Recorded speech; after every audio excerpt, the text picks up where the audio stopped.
you're testifying. And we will start with Dr. Peterson. Mr. Peterson, you're recognized for 5 minutes.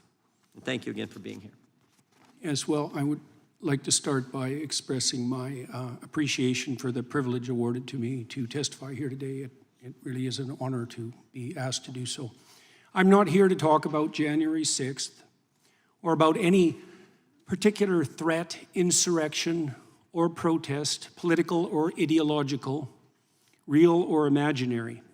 I'm here to talk about the already extant and expanding collusion of government and corporation in restricting the individual freedom and autonomy upon which the productive, generous, and stable psyche, economy, and state are themselves necessarily founded.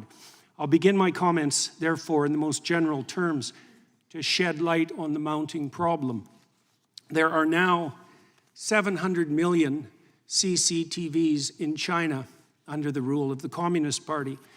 The system to which those electronic eyes are attached is the most complete state apparatus of surveillance yet imagined, with the ability not only to recognize faces at a distance, but gait itself when facial features are hidden or obscured.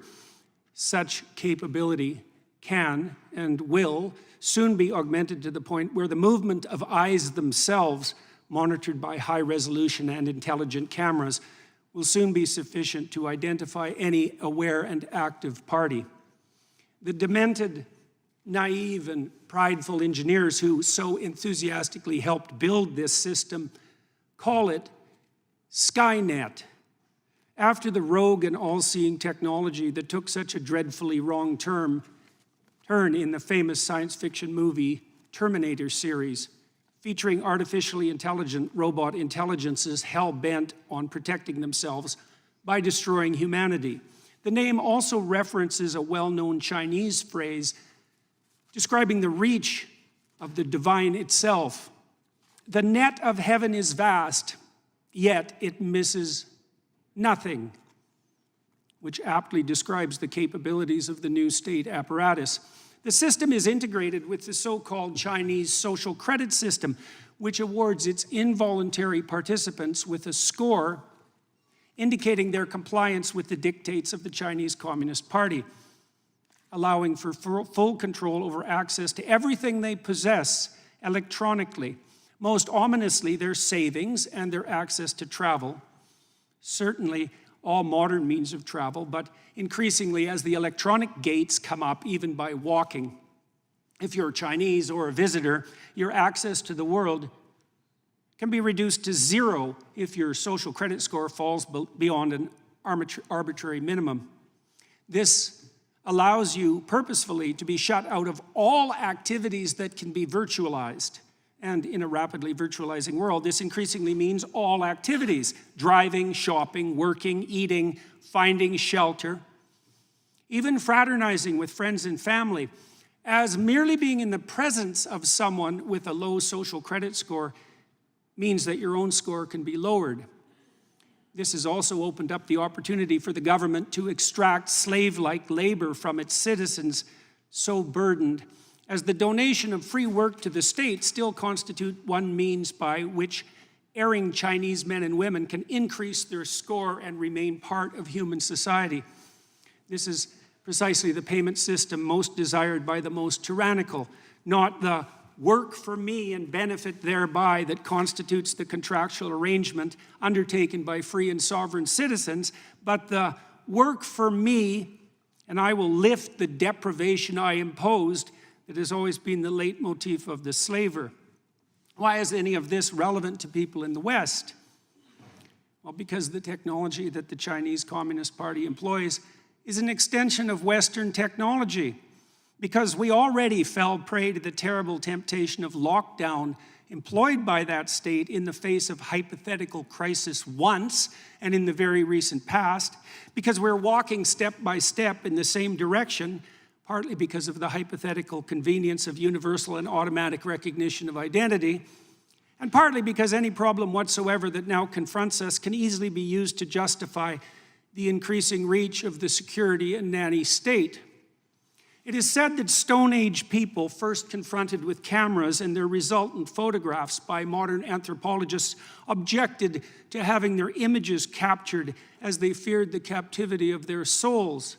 It turns out that such fear was prescient. The images that we leave behind while navigating virtual space are such close duplicates of our actual selves that the capture of our essence is at this point all but guaranteed.